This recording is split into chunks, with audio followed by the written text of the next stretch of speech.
நீதி வழங்கும் போது அண்ணன் தம்பி சொந்தம் பந்தம் பணக்கார ஏழை எதையுமே பார்க்க கூடாதுடா. நாயத்தை மட்டும் தான் சொல்லணும். அனைவருக்கும் வணக்கம்.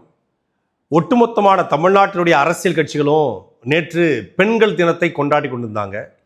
மகளிருடைய உரிமைகள் பாதுகாக்கப்படணும், பெண்களுடைய பாதுகாப்பு உறுதி செய்யப்படணும் என்று ஒருமித்த குரலோடு எல்லா அரசியல் கட்சிகளும் குரலை எழுப்பினாங்க. எல்லா அரசியல் கட்சியும் மகளிர் தினத்தை, பெண்கள் தினத்தை, விமென்ஸ் டேவை கொண்டாடி கொண்டிருக்கிற அந்த வேளையில் நாமக்கல் மாவட்டம் குமாரபாளையம் பக்கத்தில் ஒரு பேக்கரியில் வேலை செய்யக்கூடிய ஒருத்தருடைய 7 வயது பொண்ணு காணாமல் போயிடுது. இரவு ஒரு 7:30 மணி இருக்கும். அக்கம் பக்கத்து உறவினர்கள் தேடுறாங்க. எல்லாரும் அம்மா அப்பா கதறி துடிச்சு அழுது கண்ணீரோடு தேடிக்கொண்டிருக்காங்க.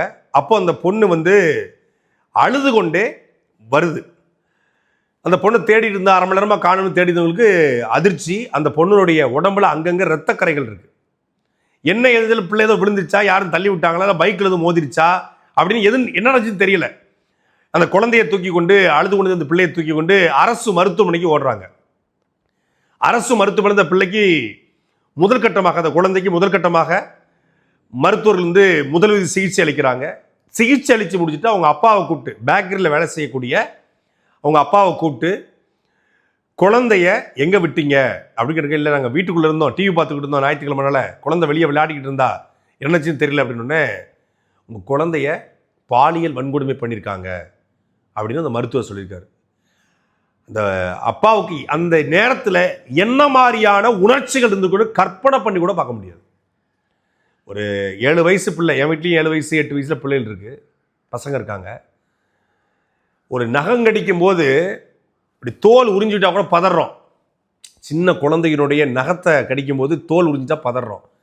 விளையாட்டா பென்சில் செய்யும்போது கத்தி பட்டுட்டா பதறிடுவோம். 7 வயது குழந்தைய எவனோ ஒரு நாய் பாலியல் வன்கொடுமை பண்ணியிருக்காங்கிற அந்த செய்தியை கேட்டு அந்த அப்பா எந்த நிலைமைக்கு போயிருப்பாருன்னு நம்மளால யோசிச்சு கூட பார்க்க முடியல. குமாரபாளையம் பக்கத்தில் சின்னப்ப நாயக்கம் பாளையம் அப்படிங்கிற இடத்துல கட்டட தொழில் செய்து கொண்டிருந்த மணிகண்டன் அப்படிங்கிற ஒரு பரதேசி நாய், ஒரு பொறுக்கி நாய், ஒரு புறம்போக்கு எச்ச நாய், இந்த சமூகத்தில் அழிக்கப்பட வேண்டிய, அழித்து ஒழிக்கப்பட வேண்டிய ஒரு குப்பை. அந்த குப்பை என்ன பண்ணியிருக்கான், இந்த குழந்தைய உங்கள் சொந்தக்காரங்களாம் அங்கே நிற்கிறாங்க, அவங்கள்ட்ட கூட்டு போகிறேன், கடையில் போய் உனக்கு இனிப்பு வாங்கி தரேன், மிட்டாய் வாங்கி தரேன், சாக்லேட் வாங்கி தரேன், லேஸ் வாங்கி தரேன் அப்படின்னு சொல்லி அந்த பிள்ளையை அழைச்சிட்டு போயிருக்கான். அழைச்சிட்டு போய் அந்த வீட்டுக்கு பின்புறம் கொண்டு போய் யாரும் இல்லாத இடத்துல வச்சு அந்த குழந்தைய பாலியல் வன்கொடுமை செஞ்சிருக்கான். குழந்தையை பாலியல் வன்கொடுமை செய்கிற அளவுக்கு ஒருத்தருக்கு புத்தி போகுது அப்படின்னா அவன் இந்த சமூகத்தில் வாழ தகுதியற்ற ஒருத்தன். அவனெல்லாம் இந்த சமூகத்தில் யாரு, என்ன விவரம், எந்த ஊருக்காரன், என்ன மொழி பேசுகிறான், என்ன இனம், என்ன சமூகம், எந்த வேலை பார்க்குறான், அவன் இந்த சமூகத்தில் வாழ தகுதியற்ற ஒரு நாய் அப்படின்னு தான் நம்ம பார்க்கணும். ஏன்னா அவங்களுக்கு அரிப்படுத்த ரோட்டில் வச்சு தேய்க்க வேண்டியதானடா. குழந்தைகிட்ட போய் எனக்கு எப்பவுமே புரிய மாட்டேங்குது. ஒரு 25 வருஷம் 30 வருஷத்துக்கு முன்னாடி பாலியல் வன்கொடுமை கேள்விப்பட்டிருக்கோம். அந்த வேலைக்கு போன பெண்கள் பாலியல் வன்கொடுமை, ஐடி ஊழியர் பாலியல் வன்கொடுமை, கிராமத்தில் வாழைக்கா தோப்பில் வேலை பார்த்த ஒரு பெண் பாலியல் வன்கொடுமை. யார் பண்ணாலும் தப்பு தான். ஆனால் பெரிய பெண்கள், வயது வந்த பெண்கள், முதிர்ந்த பெண்கள் பாலியல் வன்கொடுமை கேள்விப்பட்டிருக்கோம். ஆனால் குழந்தைங்களுடைய பாலியல் வன்கொடுமைங்கிறது இந்த 10 ஆண்டுகளில் அதிகமாக இருக்குது. அப்போ இருந்துச்சா இல்லை அது செய்தியாக வரலையான்னு தெரியல. ஆனால் இப்போ தான் அதிகமாக வருது. கடந்த ஒரு வாரத்துக்கு முன்னாடி தான் கிருஷ்ணகிரி பக்கத்தில் ஜேசுராஜபுரம் அப்படிங்கிற இடத்துல திமுகவோட கிளை செயலாளர் பெரிய நாயகன் ஒருத்தன், அவனுக்கு ஒரு பெண்ணோட உறவு இருந்திருக்கு. அந்த பெண்ணுக்கு கணவன் மனைவியோட ஒத்து வராமல் அந்த பெண்ணு தனிச்சு இருந்திருக்கிறா. அந்த பெண்ணிடம் இவனுக்கு உறவு ஏற்பட்டு அந்த பெண்ணுக்கு பார்க்க போகும்போது அந்த பெண்ணோட குழந்தை, அவங்க அம்மா கூட இவனுக்கு ஒரு அஃபேர் இருக்கு. அந்த அம்மாவுடைய குழந்தை இருக்கு பாருங்க, 2 வயசு குழந்தை, 2 வயசு குழந்தை, பிஞ்சி. அந்த குழந்தைய பாலியல் வன்கொடுமை பண்ணிருக்காங்க. அந்த குழந்தை இறந்தே போச்சு. 2 வயசு குழந்தைய ஒருத்தன் பாலியல் வன்கொடுமை பண்ற அளவுக்கு ஒரு சமூகம் போயிருச்சு. ஒரு தமிழ் சமூகத்தில் ஒருத்தன் அப்படி பண்ணிட்டான், அவன் திமுக கட்சியிலையும் பொறுப்புல வந்திருக்கிறான் அப்படின்னு நினைச்சு பார்க்கும்போது இது எந்த மாதிரியான சமூகம், இது எதை நோக்கி போயிட்டு இருக்குன்னே தெரியல. அது முடிஞ்சு அந்த துயரம் முடிஞ்சு அவன் கைது செய்யப்பட்டு அந்த ஈரம் காயலை. அதுக்குள்ள இங்க ஒரு பரதேசி நாய் மணிகண்டன் ஒருத்தன் 7 வயது குழந்தைய பாலியல் வன்கொடுமை பண்ணியிருக்கான். கடந்த ஒரு வாரத்துக்கு முன்னாடி புதுக்கோட்டை நீதிமன்றத்தில் இதுபோல ஒரு 5 வயது குழந்தையை பாலியல் வன்கொடுமை செய்த ஒருவனுக்கு புதுக்கோட்டை நீதிமன்றம் சாகும் வரை சிறை தண்டனை விதித்திருக்கிறது. அந்த சிறை தண்டனை விதிச்ச உடனே அந்த நபர் அழுதுகிட்டே போறாரு. இது பொய் வழக்கு அப்படின்னு அழுதுகிட்டே போறாரு. எல்லாரும் பொய் வழக்குன்னு சொல்லுவான். இந்த மாதிரி வழக்கில் ஈடுபட்டவன் அழுதுகிட்டே போறான். சாகும் வரை சிறை தண்டனை. நான் அந்த வீடியோவை உத்து பார்த்துட்டே இருந்தேன். 2-3 தடவை பார்த்தேன். என்னன்னு பார்த்துட்டே இருந்தேன். அப்புறம் தான் தெரியுது, நான் சிறையில் இருக்கும்போது அந்த நபர் ஜெயிலுக்கு வந்திருந்தான். அப்பதான் உள்ள கொண்டு வராங்க. 2021 காலகட்டத்தில் அந்த வழக்கு. அப்போ சிறையில் ஒரு 4 ஃபேன் தான் இருக்கும் ஒரு அறையில். ஒரு 100 அடி அறைன்னு வச்சுக்கோங்களேன். அதில் ஒரு 4 ஃபேன் தான் இருக்கும் மொத்தமே. அது 4 ஃபேனும் 20 அடி உயரத்துக்கு இருக்கும். ஏன்னா யாராவது அந்த ஃபேனில் கீரை போட்டு தவறான முடிவு எடுத்துடக்கூடாது, தன்னை மாற்றக்கூடாதுன்னு சொல்லி ஃபேன் எப்போவுமே சிறையில் உயரமாக தான் இருக்கும். அப்போ அந்த ஃபேனுக்கு கீழே யார் படுக்கிறதுக்கு சிறைக்குள்ள ஒரு போட்டியாகவே இருக்கும். அப்போ நான் ஒரு ஃபேனுக்கு கீழே எப்போவுமே படுத்திருப்பேன். குறைந்தபட்ச காற்று வரும் அதில். அங்கே அது பெரிய சொகுசு. இந்த ஃபேனுக்கு கீழே படுக்கிறது பெரிய சொகுசு. அப்போ இந்த பெரிய மனுஷன் ஒருத்தர் வராரு. ஒரு கட்டம் போட்ட சட்டை போட்டுக்கிட்டு ஒரு படித்த ஆளாக இருக்கார். ஒரு ரிட்டையர்டு பெர்சன். ஒரு 65 வயசு 70 வயசு இருக்கும். அப்போ அந்த ஆர்டர்லின்னு சொல்லுவாங்க. ஆல் டீம்பாங்க ஜெயிலில். அப்போ அந்த ஆர்டர்லியை கூப்பிட்டு அந்த பெரிய மனுஷன் வராரு. மதியம் ஒரு 2 மணி இருக்கும். நல்ல வெயிலாக இருக்கு, அவர் ஃபேனுக்கு கீழே உட்கார படுக்க போடுங்க அப்படின்னு நான் சொல்கிறேன். அப்போ அங்கேருந்து ஒரு காவலர் பார்த்துட்டே இருக்காரு. பார்த்துட்டு இருந்த காவலர் போயிட்டாரு. அன்னைக்கு டியூட்டி முடிஞ்சிச்சு. அவருக்கு 2 மணிக்கு டியூட்டி முடிஞ்சிச்சு, போயிட்டாரு. மறுநாள் காலைல வந்தார். என்னை கூப்பிட்டாரு. அண்ணே, எதுக்கு அவனை நீங்கள் அங்கே படுக்க வச்சிங்க அப்படின்னு கேட்டார். ஏன்னா பெரிய மனுஷனாக இருக்கார், வயசான ஆளாக இருக்கார், படிக்க வச்சேன் அப்படின்னு. அவர் என்ன வழக்குன்னு தெரியுமா அப்படின்னு கேட்டார். இல்லை தெரியலண்ணே, ஏதோ குடும்ப பிரச்சனைன்னு சொன்னார். குடும்ப பிரச்சனையா? அவன் என்ன பண்ணிட்டு வந்திருக்கான்னு தெரியுமாண்ணே அப்படின்னு கேட்டார். தெரியல, என்ன குடும்ப பிரச்சனை, ஃபேமிலி இஷ்யூன்னு சொன்னாங்க. அண்ணே போக்சோ கேஸுண்ணே அப்படின்னாரு. போக்சோவா? ஏன்னா 65 வயசு 70 வயசுன்னு இவன் இப்படி போக்சோ? ஆமாம் போக்சோ கேஸுண்ணே. அவளுடைய சொந்த மகளுடைய பேத்தி, சொந்த மகளுடைய மகள் பேத்தி 5 வயசு குழந்தைய ஆணுறுப்பு உள்ள போகணும்னு சொல்லி பிளேடை வச்சு அறுத்திருக்காருண்ணே. எனக்கு அப்படியே என்ன செய்யறதே தெரியல. அந்த நொட்டி அப்படியே அதை சொன்ன உடனே எனக்கு அப்படியே கண்ணில் அப்படியே அழுக வந்துருச்சு. 5 வயசு குழந்தைய ஒருத்தன் பிளேடை வச்சு அறுத்திருக்கிறான் அப்படின்னு கேள்விப்பட்ட உடனே என்ன பண்ண முடியும்? சிறைக்குள்ள அடிக்கவும் முடியாது, அடிச்சா அது பெரிய அஃபென்ஸு, திட்ட முடியாது, எதுவும் பண்ண முடியாது. அப்படி சொன்னேன். ஆனால் தயவுசெய்து இந்த பிளாக்லேருந்து மாற்றி கூட்டு போயிருக்கேனே, என்னால் அதை பார்த்துக்கலாம் சகிச்சுக்கிட்டு இது இங்கே இருக்க முடியாதுண்ணே. ரொம்ப அப்போ சொந்த பேத்தியவே பண்ணக்கூடிய சைக்கோக்கள் நிறைய பேர் இருக்கிறான். பெரும்பான்மையான வழக்கில் நெருங்கிய உறவினர்கள், சொந்தக்காரன், அதைத்தான் சித்தா படம் எடுத்துச்சு. மிக நெருங்கிய ஆட்கள் தான் எடுப்பான். இல்லைன்னா அந்த ஏரியாவுக்கு பழக்கப்பட்டவன், பால்காரன், அடிக்கடி வந்து போகிறவன், அந்த மாதிரி ஆட்கள் தான் இந்த வேலையை பார்க்குறான். இன்னும் பெரும்பாலும் உறவினர்கள், நிறைய மாமான்னு கூட அங்கிள்னு கூப்பிடக்கூடிய ஆட்கள், ஒரு அப்பார்ட்மெண்ட்லேயோ இல்லை ஒரு இடத்துலையோ, எல்லாரும் கிடையாது. அது லட்சத்தில் ஒருத்தன் இது பண்ணுறான். ஆனால் லட்சத்தில் ஒருத்தன் பண்ணுறான்னா அவன் ரொம்ப ரொம்ப நெருங்கிய உறவினராக இருக்கான் அப்படிங்கிறது கடந்த 5 ஆண்டு கால வழக்குகளை எடுத்து பார்த்தா தெரியும். பொண்ணுங்க மட்டும் கிடையாது, பையனை 5 வயசு 6 வயசு சிறுவர்களை பாலியல் ரீதியாக துன்புறுத்தி விட்டு, பாலியல் ரீதியாக கொடுமை செய்து விட்டு வந்தவன சிறையில் பார்த்துருக்கிறேன். அவெல்லாம் பார்த்தீங்கன்னா ஒருத்தர் சித்தாளு, கொத்தனார், வேலை பார்க்குறவன், பேக்கரி வேலை பார்க்குறவன், அப்படியே சாதாரணமாக தான் இருப்பாங்க. இவனை பார்த்தா ஒரு சைக்கோ, இவன் இந்த மாதிரி இருப்பான், பண்ணுவான், கண்டுபிடிக்கவே முடியாது. அப்படித்தான் இன்னைக்கு நாமக்கல் மாவட்டம் அந்த குமாரபாளையம் பக்கத்தில் சின்னப்பநாயக்கம் பாளையத்தை சார்ந்த அந்த மணிகண்டன் சர்வசாதாரணமாக அந்த குழந்தைய கூட்டு போகிறான். அதிகபட்சம் அவனுக்கு ஒரு 20 வயசு இருக்குங்க. அதிகபட்சம் 20 வயசு இருக்கும். 20 வயசு பையன் ஒரு 7 வயசு குழந்தையின் மீது இச்சை விட்டு அந்த பிள்ளைய பாலியல் செய்யறான் அப்படின்னா இந்த சமூகம், பள்ளிக்கூடம், கல்வி கடா இருக்கு. என்னடா கத்து கொடுத்துட்டு இருக்கீங்க நாட்டில்? பள்ளிக்கூடம், கல்லூரி, சமூகம், அரசியல் என்ன கத்து கொடுத்துட்டு இருக்கு? 7 வயசு குழந்தைட்டு என்னத்தரா நீ தேடிடுவே, என்னத்தரா பார்த்துருவே, என்ன இன்பப்பட உனக்கு கிடைச்சிடும் அப்படிங்கிறத நீங்க பாடமா எடுக்க வேண்டாமா? அதை ஒவ்வொருத்தருக்கும் கொடுக்க வேண்டாமா? இன்னும் ஒவ்வொரு வீட்லையும் பிள்ளைகள் வந்து பக்கத்திலே வச்சு பார்க்க முடியுமா? பிள்ளைங்க தெருவில் விளையாடாதா? ஒரு பார்க்கில், ஒரு பூங்காக்கல்ல, ஒரு ஆற்று ஓரத்தில், ஒரு கடற்கரை ஓரத்தில் விளையாடாத பிள்ளைகள் எல்லா நேரமும் அப்படி பக்கத்தில் பார்த்துக்கிட்டு 24/7 வாட்ச் பண்ணிட்டு இருக்க முடியுமா?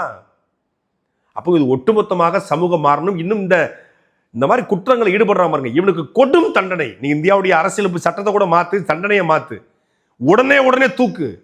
இன்னைக்கு கோயம்புத்தூர்ல பாலியல் வன்கொடுமை செய்த அந்த பெண்ணை சீரழித்த அந்த 3 பேருக்கும் சாகும் வரை சிறை தண்டனை வந்து கோவை நீதிமன்றம் கொடுத்திருக்கிறது. உண்மையிலே பாராட்டுக்குரியது.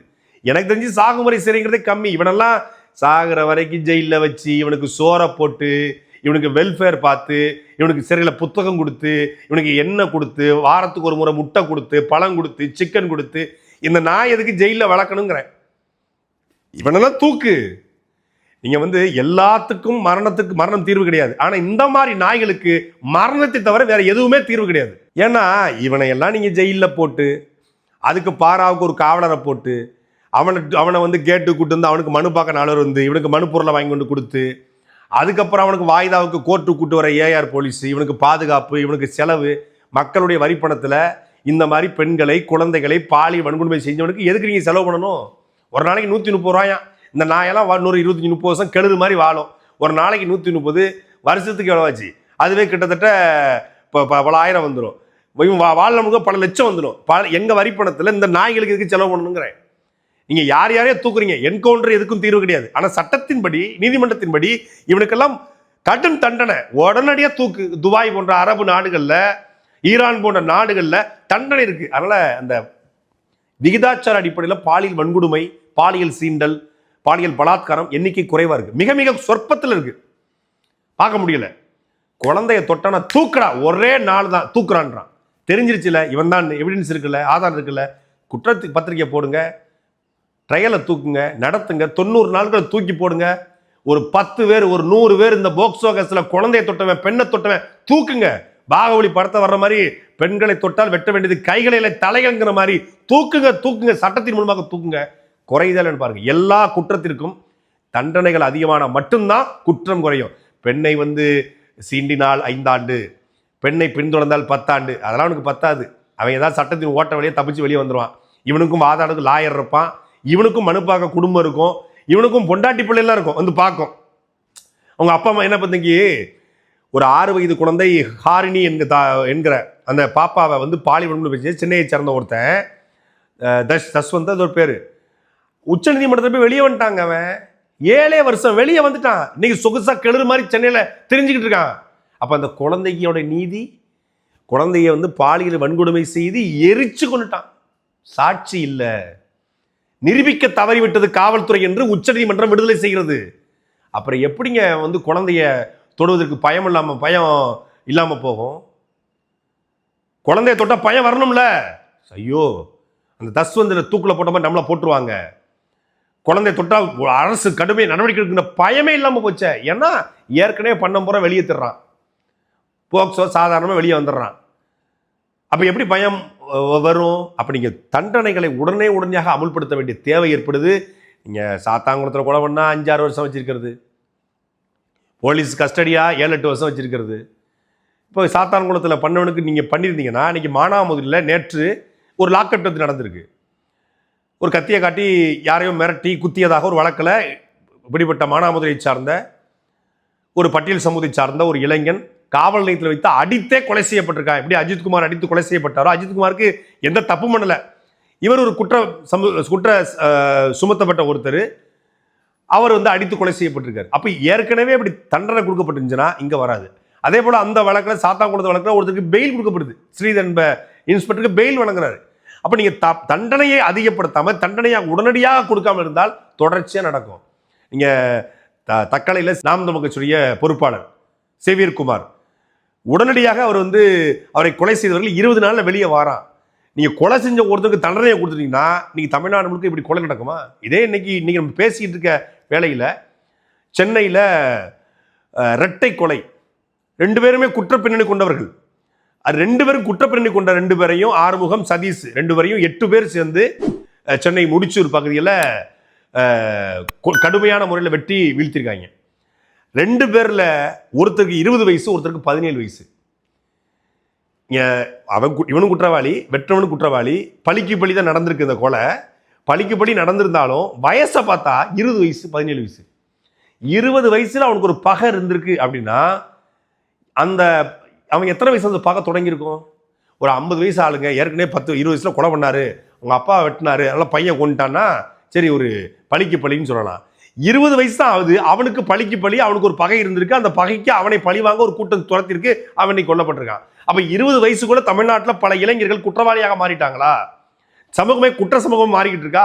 நாங்குநேரி சம்பவத்துக்கு நான் கொதித்ததுக்கான காரணமே என்னன்னு அப்படின்னா, வெற்றினை அத்தனை பேரும் 17, 18, 19, 20, 21 வயசு இளைஞன் தமிழ்நாட்டில் இந்த தமிழ் சமூகத்துல வாழ்க்கையை தொடங்க வேண்டிய இடத்துல அந்த 20, 21 வயசு தான் அவன் என்ன ஆக போறான்? அவன் இயக்குனராக போறானா, அவன் நடிகனாக போறானா, அவன் பொறியாளனாக, அவன் மருத்துவராக, அவன் தொழிலதிபராக ஒரு வேலைக்கு போகிற இடத்துல அவனுடைய எல்லா ஆற்றலும் வெளிப்பட்டு அவன் ஒரு காவல்துறைக்கோ இல்லை யூபிஎஸ்சி தேர்வுக்கோ இல்லை ஒரு டிஎன்பிசி எழுதியோ ஏதோ ஒரு இடத்துக்கு போக வேண்டிய இடத்துல இருக்கக்கூடிய ஒரு ஆற்றல் மிகுந்த இளைஞன், வலிமையான உடல் தகுதி கொண்ட ஒரு இளைஞன் கொலகாரனா மாறுறாங்க போது நமக்கு இயல்பிலே நமக்கு ஒரு வருத்தம் வருது. இந்த 20 வயசுல 21 நம்ம என்ன பண்ணிட்டு இருந்தோம்? நம்ம குடும்பத்தை காப்பாற்றணும், தங்கச்சியை கட்டி கொடுக்கணும், வீடு கட்டணும், கார் வாங்கணும், நாமளும் சமூகத்தில் எல்லாரும் மாதிரி மதிக்கத்தக்க நபரா மாறணும்னு ஓடிக்கிட்டு இருந்தோம். ஆனால் அதே ஊர்ல அதே இடத்துல ஒரு பசங்க கையில அருவாளை பிடிச்சு போறோம்னா யாரு காரணம்? இந்த மாதிரி பசங்களை இப்படியே வச்சிருக்குன்னு நினைக்கக்கூடிய சாதி வெறி பிடித்த சைக்கோக்கள் காரணம்.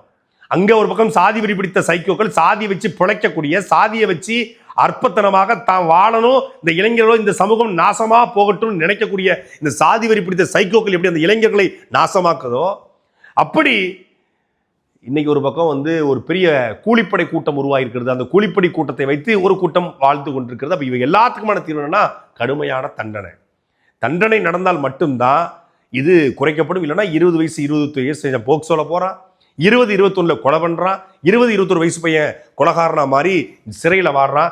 அப்போ ஒரு தமிழ் சமூகத்துடைய புதிய இளைஞர்கள், புதிய ஆற்றல் வரக்கூடிய எல்லோரும் குற்றவாளியாக மாறிக்கொண்டிருக்கிறான் என்பதை தமிழக அரசு, இந்த அமைப்பு எல்லாம் கவனத்தில் கொண்டு இவனுக்கான சீர்திருத்தத்தை உடனடியாக தொடங்கலன்னா இன்னும் நிறைய போக்சோ வழக்குகள், இன்னும் நிறைய கொலை வழக்கு தொடர்ச்சியாக நடைபெறும்.